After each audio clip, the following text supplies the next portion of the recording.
উপর। তো mechanical jacket knitting মেশিনটা অনেক ব্যাপক একটা বিষয়, অনেক কঠিন। তবে আমরা যদি ভালোভাবে কনসেন্ট্রেশন দিই তাহলে ব্যাপারটা খুবই সহজ এবং সিম্পল। তো সেই জন্য ফুললি কনসেন্ট্রেশন দিয়ে দেখার চেষ্টা করবো, ইনশাল্লাহ সব কিছু সহজভাবে মাথায় ঢুকে যাবে। সবাই যেন সমাজভাবে দেখতে পারে, এক অপরকে সুযোগ দেই। দেখা যাচ্ছে না, এত বড় বডিলের সরে দেয়, লম্বা সরে দেয়, ঠিক আছে বাইটা আছে দেখা যাচ্ছে। একটু চেপে টেপে একটু দূরে সরে দাঁড়ালে মনে হয় সবাই মিলে সমানভাবে দেখতে পারি।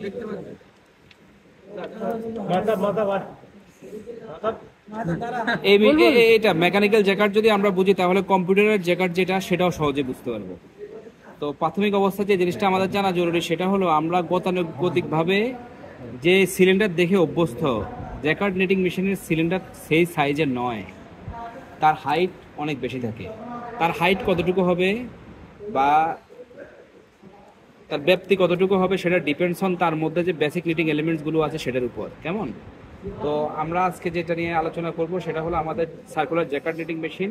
আর সার্কুলার জ্যাকার্ড নিটিং মেশিনের মধ্যে নিডল ছাড়াও তার দুটো অক্সিলারিজ থাকে। নিডল ছাড়াও দুটো অক্সিলারিজ থাকে। এটার মধ্যে যে নিডলটা ব্যবহার করা হয় এটা হলো একটা বিশেষ ধরনের নিডল, যেটা সাধারণত আমাদের অন্যান্য যে নিটিং এলিমেন্টসগুলো আছে বা একই ট্রিকের মধ্যে অবস্থানরত যে নিটিং এলিমেন্টসগুলো আছে সেটার সাথে সুপার ইম্পোজড অবস্থায় থাকে। তাহলে এটা হলো আমাদের নিডল।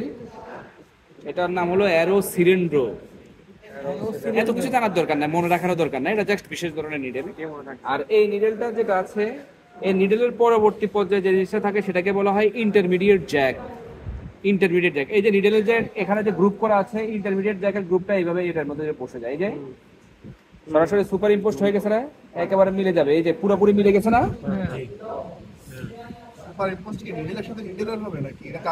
ইন্টারমিডিয়েট জ্যাকের সাথে এই যে জ্যাক সুপার ইম্পোজড মানে কি?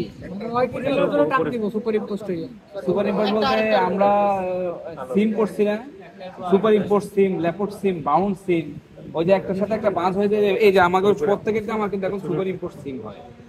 তাহলে এই যে সুপার ইম্পোজড অবস্থায় আছে। আরেকটা জিনিস বলে রাখি, সেটা হলো আমরা নর্মাল যে নিটিং মেশিনগুলো আছে সেটা থেকে নিডল ইচ্ছা করলে খুলে ফেলতে পারি, কিন্তু এটা থেকে এই জ্যাকার্ড নিটিং মেশিনের নিডল ইচ্ছা করলে খোলা যায় না, সুপার ইম্পোজড অবস্থায় থাকার কারণে। আরেকটা জিনিস বলি, ক্রোনোলজিক্যালি ডেভেলপমেন্টের কথা যদি চিন্তা করি, সেটা হলো আমাদের প্রথম কনভেনশনাল সিঙ্গেল যদি সার্কুলার নিটিং মেশিন, যেটার মধ্যে সিঙ্গেল ট্র্যাক ছিল। তার থেকে যদি ডেভেলপমেন্টের কথা চিন্তা করি তাহলে ফোর ট্র্যাক সিঙ্গেল ট্র্যাকের মধ্যে শুধুমাত্র এক ধরনের লুপ করা যায়, নিট ট্র্যাক এক ধরনের লুপ করা যাবে। আর ফোর ট্র্যাকের মধ্যে 4 বাটন নিডল ব্যবহার করতে পারবো। একটা কোর্সের মধ্যে 4টা লুপের ভ্যারিয়েশন বা ভ্যারাইটি দিয়ে আমরা রিপিট তৈরি করতে পারবো। কিন্তু এখানে একটা বিশেষ ধরনের সিস্টেম আছে যেটা দিয়ে আমরা একই কোর্সের মধ্যে 19 রকমের লুপ তৈরি করতে পারবো। মানে 19 বার পার্ট সিলেকশনের ওয়ে আছে এখানে। আর সেটা করি একটা কোর্সের জন্য। আর সেটা করার জন্য আমরা যেটা ব্যবহার করি সেটার নাম হলো সিলেক্টর জ্যাক। এটার নাম কি? Selector Jack. এটা হলো ইন্টারমিডিয়েট জ্যাক, এটা হলো সিলেক্টর জ্যাক। নিডল এবং সিলেক্টরের মধ্যবর্তী স্থানে যে ডিভাইসটা সমন্বয় সাধন করে সেটা হলো আমাদের ইন্টারমিডিয়েট, মাধ্যমিক অবস্থা তার অবস্থান, যার জন্য এটাকে আমরা ইন্টারমিডিয়েট জ্যাক বলি। তাহলে এটার সাথে নিডলের সংযোগ স্থাপন করে মধ্যবর্তী স্থানে জ্যাকটা, যার জন্য এটাকে ইন্টারমিডিয়েট জ্যাক বলি। তাহলে এটা হলো নিডল, এটা হলো ইন্টারমিডিয়েট জ্যাক, এটা হলো সিলেক্টর। বুঝতে পারছি? দেখাবো। তাহলে নিডল, ইন্টারমিডিয়েট জ্যাক, আর এটা হলো সিলেক্টর। বুঝছে ক্লিয়ার? আরেকটা জিনিস বলে রাখি, সেটা হলো সিলিন্ডারের মধ্যে যে ট্রিক থাকে, ট্রিকের মধ্যে নিডল থাকে, কিন্তু এখানে একটা সিঙ্গেল ট্রিকের মধ্যে প্রথমে বসবে নিডল, তারপরে বসবে আমাদের ইন্টারমিডিয়েট জ্যাক, তারপরে বসবে সিলেক্টর। তার মানে এই তিনটা জিনিসকে যদি সংযুক্ত করি, এই যে এটা এটা এটা এবং এটা,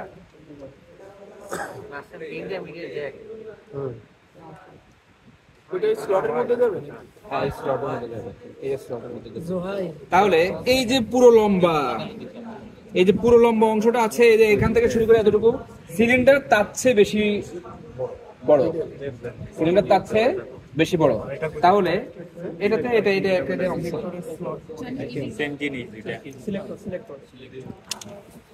সিলেক্টর সেম জিনিস। এতটুকু কি বুঝছি আমরা? তাহলে এই মেশিনের সিলিন্ডার বড় এবং সিলিন্ডারের যে ট্রিক আছে সেই ট্রিকের মধ্যে নিডল থাকে, ইন্টারমিডিয়েট জ্যাক থাকে এবং সিলিন্ডার একই ট্রিকের মধ্যে অবস্থান করবে, একই ট্রিকে। বুঝতে পারছি? আচ্ছা, তাহলে এইভাবে মেশিনের মধ্যে থাকে। এতটুকু কি বুঝছি? এবার আমরা আরেকটা স্পেশাল জিনিস দিয়ে স্পেশাল জিনিসের সাথে ইন্ট্রোডিউস হব। এটা মূলত আমাদের ড্রাইভ দেয় সিলেক্টরকে। এটার নাম হলো ইন্টারচেঞ্জেবল কার্ট্রিজ। Interchangeable cartridge. আর ইন্টারচেঞ্জেবল কার্ট্রিজের মধ্যে যে জিনিসটা ব্যবহার করি এটার নাম হলো পেগ। প্যাটার্নিং পেগ বলি আমরা, প্যাটার্নিং পেগ বলি। তাহলে ইন্টারচেঞ্জেবল কার্ট্রিজের মধ্যে যেটা বসায় এটা হলো প্যাটার্নিং পেগ। এই যে প্যাটার্নিং পেগটা আমরা এখান থেকে খুলতে পারি। এই যে টান দিলাম, এটা কত নম্বর? এটা হলো 2 নম্বরে বসালাম। এই যে মেশিং এর পেগ কত হাতে ব্যথা পাইছো? বডি আছে। এই যে পেগ। আর এটাকে যদি বসাতে হয় তাহলে এইভাবে জাস্ট শক্ত না হলে তো বসবে না, নিডেলের পাড়ে পড়ে যাবে না। এটার নাম হলো ইন্টারচেঞ্জেবল কার্ট্রিজ, এটার নাম হলো প্যাটার্নিং পেগ। আর মেশিনের মধ্যে ইন্টারচেঞ্জেবল কার্ট্রিজ এভাবে থাকে, যেহেতু এদিকে ইনক্লাইন, তার মানে ধরে নিচ্ছি ইন্টারচেঞ্জেবল কার্ট্রিজ সাপেক্ষে নিডেল যেরকম এভাবে ঘুরে, এটার এদিক দিয়ে যেহেতু ইনক্লাইন করা আছে তার মানে এদিক দিয়ে যাবে। বুঝেই তো যাচ্ছে এটা দেখে। মেশিনকে ক্লকওয়াইজ ঘুরবে না অ্যান্টি ক্লকওয়াইজ ঘুরবে? এটা ক্লকওয়াইজ। এটা ক্লকওয়াইজ, ভেরি গুড, ক্লকওয়াইজ। তাহলে এই যে সিলেক্টরকে ড্রাইভ দেয় ইন্টারচেঞ্জেবল কার্ট্রিজ। আর এই জায়গার মধ্যে যে অংশটা আছে, এই যে এই অংশটা আছে, এখানে দুটো ট্র্যাক, এখানে হলো দুটো ট্র্যাক। প্রথম যে ট্র্যাকটা, এই ট্র্যাকের মধ্যে যে ক্যাম্পগুলো আছে এটাকে বলা হয় ফিক্সড রেজিং ক্যাম্প। রেজ মানে আপ, রেজ এবং আপ থ্রো একই শর্তে ব্যবহার। আপ মানে উপরে, থ্রো মানে নিক্ষেপ করা, রেজ মানে কি উপর দিকে। আর এই যে এখানে যে ট্র্যাকটা আছে এটাকে বলা হয় adjustable stitch camp. Adjustable stitch camp. আমরা গতানুগতিকভাবে যে ক্যাম্পগুলো দেখে অভ্যস্ত, এই ক্যাম্পগুলো সেই ক্যাম্পের মতো নয়। এটা বিশেষ একটা ব্যাপার আছে। প্রথম যে ট্র্যাকটা আছে, প্রথম যে ট্র্যাকটা আছে, এই ট্র্যাকটার ভিতর দিয়ে যাবে নিডেল। এখন আমাদের অনেকের মধ্যে কোশ্চেন থাকতে পারে যে এই ট্র্যাকের মধ্যে নিডেল যাবে, তাহলে উপরে উঠে নিচে নামা ব্যাপারটা কিভাবে নিয়ন্ত্রিত হবে? রাইজিং দিয়ে, রাইজিং নিচে দেখবো। আর এই যে ট্র্যাকটা আছে, এই ট্র্যাকটা হলো আমাদের intermediate jacket track. Intermediate jacket track, okay. আচ্ছা, তাহলে এটা যেহেতু এটার সাথে সুপার ইম্পোজ করা থাকে, তাহলে এটা যদি উপর দিকে উঠে, এই ট্র্যাকটা যদি, এটা যেহেতু এই ট্র্যাককে ফলো করতে, তাহলে এটা যদি উপর দিকে উঠে তাহলে এটা তো এটাকে ধাক্কা দিবে। এখানকার ট্র্যাকের দরকার আছে, কিন্তু এটা যেন ওভার উপরে উঠে না যায় আবার অতিরিক্ত নিচে নেমে না যায়, সেই জন্য মধ্যবর্তী স্থানে গার্ডের মতো কাজ করতেছে। এর নিচের অংশটা এবং উপর অংশটা গার্ডের মতো কাজ করতেছে। আর উপর উঠা নিচে নামার ব্যাপারটা নিয়ন্ত্রিত হচ্ছে মূলত আমাদের এটার সাহায্যে। কারণ এটা যখন ট্রিকের মধ্যে বসে তখন সুপার ইম্পোজড অবস্থা থাকার কারণে নিডল এবং ইন্টারমিডিয়েট জ্যাক একটা অংশ হিসেবে কাজ করে, একটা ইউনিট হিসেবে কাজ করে, ওকে। আচ্ছা, আরেকটা জিনিস হলো, এটা তো উপর উঠে এবং নিচে নামে, তাহলে এটা উপর উঠবে এবং এটা যেহেতু নিচে নামবে, তাহলে এটা তো করতে গিয়ে তো এটা কিছু অংশ নিয়ন্ত্রিত হয়, কিছু অংশ বলতে নিয়ন্ত্রণ পায়। নিড করবে, টাক করবে না মিস করবে, সেটা কিন্তু এটা কর্তৃক নিয়ন্ত্রিত হয়। কোনটা দ্বারা নিয়ন্ত্রিত হয়? সিলেক্টর দ্বারা নিয়ন্ত্রিত হয়। তাহলে এটা দ্বারা যেহেতু নিয়ন্ত্রিত হয়, তাহলে এটা তো নিয়ন্ত্রণ পায় উপর উঠে এবং নিচে নামে। তাহলে এই যে প্রথম অবস্থা যদি এখানে থাকে, আবার যদি এই যে প্রথম অবস্থা ধরে নিচ্ছে এখানে, এই যে এই পজিশনে যদি থাকে এটা, তাহলে এটা থাকবে এখানে, এই যে এখানে। আরো যদি উপর উঠে তাহলে এটা আরো উপরে, আরো উপরে। তার মানে এটার হাইটটা হলো এইটার ট্র্যাকের সমান। বুঝতে পারছি? এই যে এটার হাইটটা হলো, এই যে এখানে যে গ্রুপ করা, গ্রুপের হাইট হলো এই ট্র্যাকের সমান। কারণ এই নিডলটা তো এখানে একবার থাকবে, যখন এখানে থাকবে বারটা, যখন বারটা এখানে থাকবে তখন এটা এখানে থাকবে। আবার যখন উপর উঠবে তখন আরেকটু উপরে, যখন আর উপর উঠবে তখন এখানে, এই পর্যন্ত। এবার ক্লিয়ার? তাহলে এটার যে হাইট বা গ্রুপটা সেটা হলো এই ট্র্যাকের সমান, ক্যামের হাইটের সমান। এতটুকু বুঝছি? তাহলে এটা হলো কার ট্র্যাক যেন?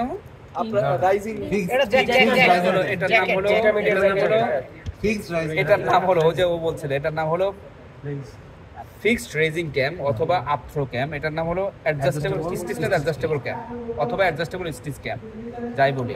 আর এটা নিয়ন্ত্রণ দেয় এটাকে। তাহলে এবার আমরা বিশেষ জিনিস বুঝি। এটার এখানে যে প্রথম যেটা আছে, এটা মেশিনের মধ্যে এভাবে থাকে।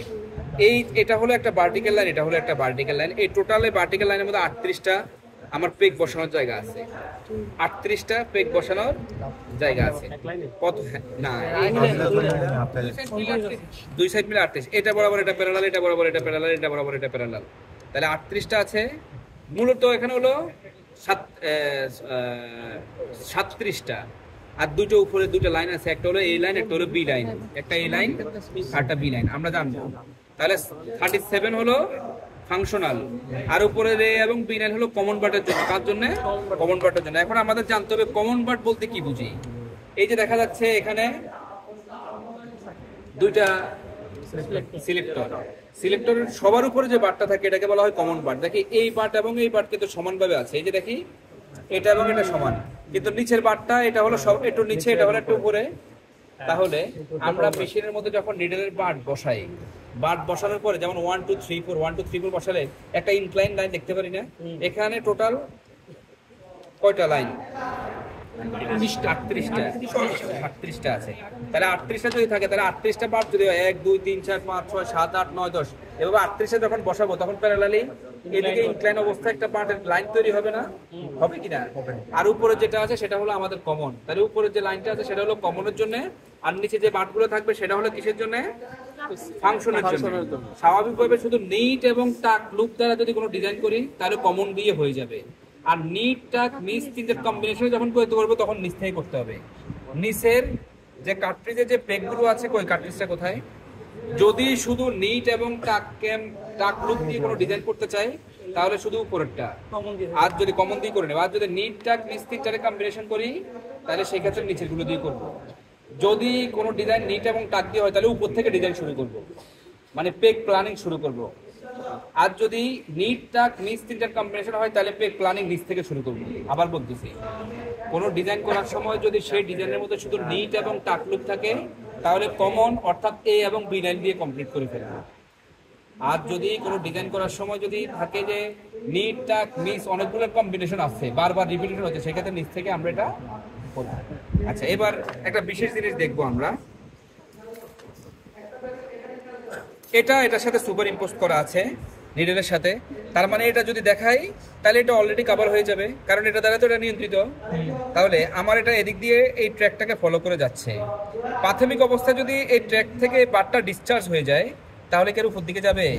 যাবে না। নিডলটাকে তো সে ধাক্কা দিবেই, নিডল এই ট্র্যাক ফলো করে মিস করে চলে যাবে। আর যদি এই পর্যন্ত উঠে, এই যে হাইটটা এটা হলো টাক হাইট, তাহলে এই হাইট নির্ধারণ করা, এই হাইটের পরে টাক হাইটও নির্ধারণ করা, এবং যদি ম্যাক্সিমাম ক্লিয়ারিং হাইট পর্যন্ত যায় সেটা হলো নিট হাইট। NEET height. আচ্ছা, এবার এটাকে এদিক থেকে চিন্তা করি। ধরে নিচ্ছি এটা এইভাবে আছে, যদি খালি থাকে তাহলে এটাকে কেউ কি ধাক্কা দিবে? ধাক্কা দিবে। না দিলে এটা সোজা এইভাবে চলে যাবে। আর যদি পরের পর্যায়ে এখানে গিয়ে যদি ধাক্কাটা লাগে এই পর্যায়ে এসে, তাহলে সে টাক হবে। আর যদি প্রথম দিকে এটা থাকে তাহলে মিস হবে। কিভাবে হয় সেটা এবার আমরা দেখব। এটা হলো আমার, এই যে আমি দেখাচ্ছি, এই যে এটা এখানে এইভাবে আছে, এটা এইভাবে সুপার ইম্পোজ করা আছে। হ্যাঁ, আচ্ছা, ধরে নিচ্ছি আমার এদিক দিয়ে প্রথম দিয়ে যাওয়ার সময় এটাকে এভাবে ধাক্কা দিল, ধাক্কা দেওয়ার সাথে সাথে এটা এভাবে সরে গেল। এভাবে যখন সরে যাবে, এটা যখন এভাবে সরে গেলে এই বারটা এটা থেকে আলাদা হয়ে যাবে না? আলাদা হয়ে গেলে যখন এটা থেকে আলাদা হয়ে যাবে তখন কি এটা কানেকশন পাবে? কানেকশন না পাওয়ার কারণে এখানে যদি ধাক্কাটা লাগে, মানে প্রথমে যদি পেগটা বসাই তাহলে এদিক দিয়ে যাওয়ার সময় প্রথমে ধাক্কা লেগে এটা এখান থেকে সরে যাবে, তার মানে এখান দিয়ে আর উপর দিকে ট্র্যাকটা ফলো করবে না, তার মানে মিস করবে। আর যদি এখানে এটা হলো আমার নিট অথবা মিস নির্ধারণ করার পেগের প্ল্যান। সেকেন্ডটা হলো এই টাক হাইট বরাবর লেভেল করা আছে। তাহলে এই পর্যন্ত যদি আমার বারটা আসার পরে যদি এটার সাথে ধাক্কা লাগে তাহলে টাক পর্যন্ত উঠেই তো নিডলের উপর দিকে উঠবে না, তাহলে কোন লুপ তৈরি হবে? আর যদি প্রথম দিকে যদি ধাক্কাটা লাগে তাহলে এদিক দিকে ট্র্যাকের মধ্যে যেতে পারবে? প্রথম দিকে আলাদা হয়ে যাবে। তার মানে পেগ প্ল্যানিং করার সময় যদি প্রথমে এদিকে যদি আমি বসাই তাহলে কি হবে? মিস। সেকেন্ডটাতে বসালে টাক, আর না বসালে সেই বুঝতে পারছি? ক্লিয়ার? তাহলে এই যে প্রথম যেটা, এটা হলো আমাদের মিসের জন্য, এটা হলো টাক বরাবর লেভেল করা টাকের জন্য। আর যদি কোনো কিছু না থাকে নিটের জন্য, এটা যদি আমরা কম্পিউটারের জ্যাকার্ড ডেটিং মেশিনে চিন্তা করি তাহলে এই জায়গার মধ্যে যে ভিজিবল পেগগুলো দেখা যাচ্ছে ওখানের মধ্যে সেটা ইনভিজিবল অবস্থা থাকে, সেগুলো নিচে থাকে, এবং সেটা সিলেকশন হয় সলিনয়েড দ্বারা, যেটাকে আমরা ইলেকট্রোম্যাগনেটিক ফিল্ড বলি। যখন আমাদের ওটা ইনভিজিবল থাকে, তুমি কম্পিউটারের মধ্যে প্ল্যান করে দিবা, এটা ইলেকট্রোম্যাগনেটিক ফিল্ডের মাধ্যমে পেগগুলো অটো বের হবে, অটো বের হয়ে সিলেক্টরগুলোর মধ্যে সিলেকশন দিবে, এবং আনলিমিটেড প্যাটার্নিং আমরা করতে পারবো, যেটার মধ্যে এটার লিমিটেশন যেটা আছে ওটার মধ্যে সেটা নাই, কারণ এটা তো আমরা এই গ্লাস দিয়ে খুলে করে ডিজাইন অনুযায়ী বসাই। কিন্তু ওটার মধ্যে কম্পিউটারের মধ্যে 38টার মধ্যে 38টা পেগে থাকবে, যেটা ইনভিজিবল অবস্থা থাকবে। আর এটা কম্পিউটার ইলেকট্রোম্যাগনেটিক ফিল্ডের মাধ্যমে সলিনয়েড দিয়ে কম্পিউটারের সিলেকশন পাবে আর আনলিমিটেড প্যাটার্নিং হবে অথবা ডিসএঙ্গেজ হবে। তাহলে আমরা অর্ডিনারির মধ্যে বা কনভেনশনাল মধ্যে একটা ট্র্যাক, সেমি আমরা মডার্নের মধ্যে যেটা আসছে সেটার মধ্যে 4 ট্র্যাকের মধ্যে 4টা, আর এটার মধ্যে কয়টা 38টা করতে পারে। একটা কি একটা লাইনে 38টা? 38টা এক লাইনে 38টা, এক লাইনে 37টা এক লাইনে 37। গুণে দেখো একদম মাথায় বললেন যে মাথায় যদি নাম্বারিং এ তো নাহলে তো স্যার এই যে আমি করে দেখাচ্ছি, এই যে আমি করে দেখাচ্ছি, এই যে 1 2 3 4 5 6 7 8 9 10 11 12 13 14 15 16 17 18 19 20 21 22 23 24 25 26 27 28 29 30 31 32 33 34 35 37 37 38 এ এবং বি লাইন। এ এবং বিটা কি? এ এবং বি হলো কমনের জন্য। কমন আবার কমন পার্ট যে দেখালাম, কমন পার্ট এই যে এটা হলো কমন, উপরেরটা কমন। হ্যাঁ উপরের হলো কমন। এই কমন পার্ট কিন্তু দুটো থাকে, একটা হলো এ, তাহলে কি উপরের আর নিচের পার্টের ডিফারেন্স বাড়তে থাকে আস্তে আস্তে? এটা থেকে এটা বাড়তে থাকে 1 2 3 4 এভাবে 38 পর্যন্ত এই পর্যন্ত আসবে। ধাক্কাটা কে খায় ভাই? ধাক্কাটা কে খায়? শুরু ধাক্কাটা এটা খায়, এই যে এটা যদি ধাক্কা খায় ও এই বারটাই খাবে বা এই বারটা খাবে? এবার আমি আরেকটা জিনিস বলি। আচ্ছা এই ব্যাপারটা আবার বলি। অনেকের মধ্যে আরো কিছু বিষয় নিয়ে কনফিউশন তৈরি হতে পারে। সেটা হলো অনেকে বলতে পারে যে আমার এটাকে ধাক্কা দিলে এটা কোথায় ঢুকে।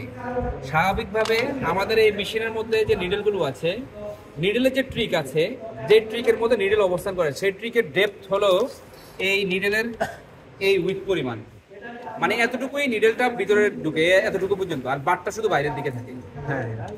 এই ডেপথের পরিমাণ, এই যে এতটুকু পরিমাণ, এই যতটুকু এরিয়াকে আমি প্লাস দিয়ে ধরলাম, এটা ডেপথ ঠিক ততটুকু। ট্রিকের ডেপথ, ট্রিক যেটার মধ্যে নিডল বসে থাকে, ট্রিক সেটার ডেপথ এতটুকু। কিন্তু আমাদের যে সিলেক্টরটা আছে সেটার ডেপথ হবে এর দ্বিগুণ। কিরকম হবে? কারণ এটা যখন এদিকে ধাক্কা দেয়, এটা যখন ধাক্কা দেয় তখন এটা ট্রিকের ভিতরে ঢুকে যায় না? ঢুকে তো এই সুপার ইম্পোজ করা অবস্থা থেকে সিলেকশন থেকে বাইরে চলে যায়। এই যে নিডল অবস্থা থাকে সিলেকশন থেকে বাইরে চলে গেল, তাহলে ভিতরে ডেপথ আর বেশি থাকতে হবে না? ব্যাপারটাকে বুঝতে পারি নাই? না এই বুঝি নাই। গ্রুপের ডেপথটা এটা এটা সিলিন্ডারের মধ্যে কোথায় নিডলটা থাকে? ট্রিকের মধ্যে থাকে। তাহলে ট্রিকের ডেপথ বা গভীরতা কতটুকু হয়? এই যে এটার সঙ্গে এতটুকু পরিমাণ। এটার চেয়ে যদি বেশি হয় তাহলে বারটা সহ তো ডেপথের ভিতরে ঢুকে যাবে। ক্যাম দিয়ে নিয়ন্ত্রণ পাবে কোত্থেকে? পাবে ক্যামের ট্র্যাকে তো বার্তা দেয়। বারটা থাকবে। তাহলে নিডলের যে ট্রিকের ডেপথ সেটা নিডলের ডেপথের উইথের সমান, যে যতটুকু আমি প্লাস দিয়ে দিলাম ততটুকু পরিমাণ। আর আমার যে এটা কিন্তু নির্দিষ্ট জায়গায় থাকে না। যখন সিলেক্টর দিয়ে ধাক্কা দেয় তখন এটা ভিতরে, এটাকে সিলেকশন ছেড়ে দিয়ে ভিতরে চলে যায়, আবার ভিতর থেকে সামনে এসে সুপার ইম্পোস্ট হয়। তাহলে এটা যতটুকু আছে তার উইথ যতটুকু আছে ততটুকু উইথ যদি দেয় তাহলে কি সিলেকশন সবসময় লেগেই থাকবে? ভিতরে যেতে পারবে? ডিসচার্জ হতে পারবে? পারবে না। যার জন্য এটার ডেপথ হলো সিলিন্ডার ট্রিকের ডেপথ হলো এটা দ্বিগুণ, এবং এটারও ডেপথ তার দ্বিগুণ। ট্রিকের ভিতরে গভীরতা অনেক বেশি, কারণ এটা ধাক্কা দিলে ভিতরে ঢুকে যায়, আবার বাইরে কিভাবে আসে? ভিতরে রিটার্নিং স্প্রিং আছে যেটা তারা বাইরের দিকে ধাক্কা দিয়ে আবার চলে আসে। বুঝতে পারছি? এটা যখন ডিসএঙ্গেজ হয় বলবো তখন হচ্ছে আবার এনগেজ হয় কিভাবে পড়ে?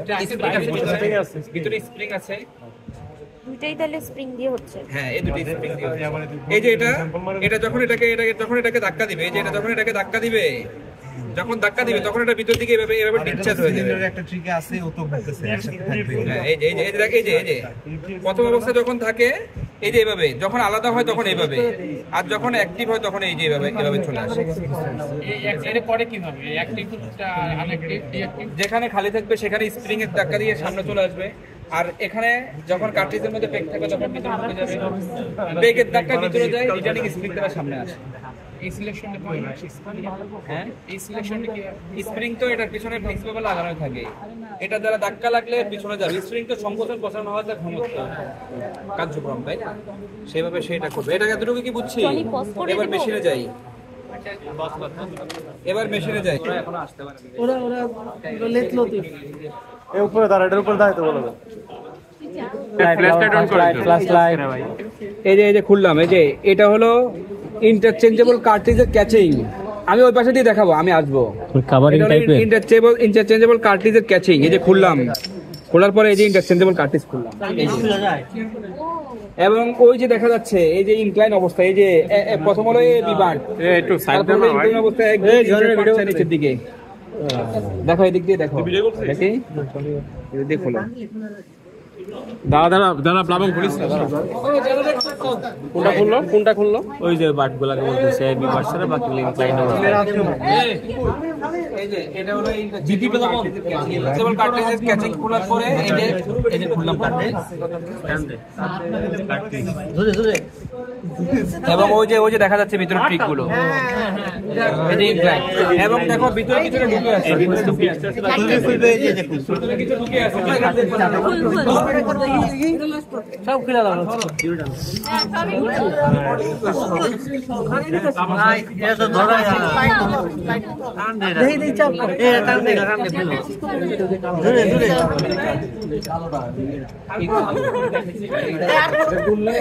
মজা পাইছে।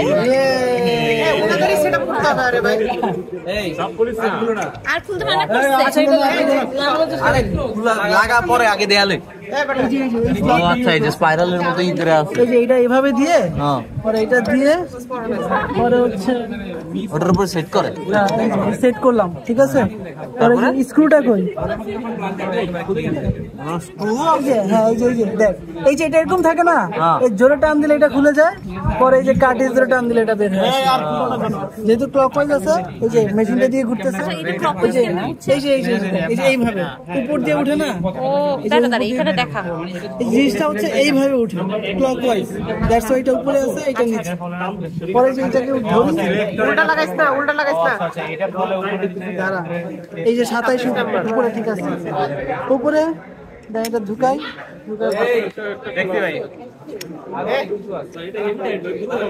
এই দেখে এবার সবাই মেশিন থেকে সরে যাও, এমন ভাবে উল্টা পারে কেউ খুলো না, লাগাইও না। পরে শোনো, আমি আরেকটা জিনিস বলি, শোনো, তোমরা খুলবা লাগাবা, কিন্তু তোমরা যদি কোনটা খুলছো কোনটা লাগাইছো আমরা যদি এটা না বুঝি, পরে আমরা যখন মেশিন চালাবো তখন পার্ট গুলো ভেঙে যাবে। একটা মেশিনের দাম 350 টাকা, একটা নিডেলের দাম মাত্র, একটা নিডেলের দাম 350 টাকা। ওদের থেকে নিয়ে এটা জার্মানি।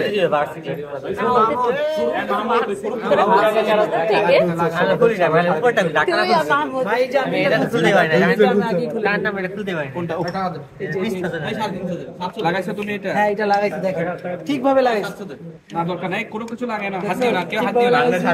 আচ্ছা প্লিজ ঠিকভাবে লাগাই। তাও তো থেকে দিও জিত। এই আমাদের লাগলো একটু, এই অ্যাটেনশন প্লিজ, ওদেরকে ডাকো।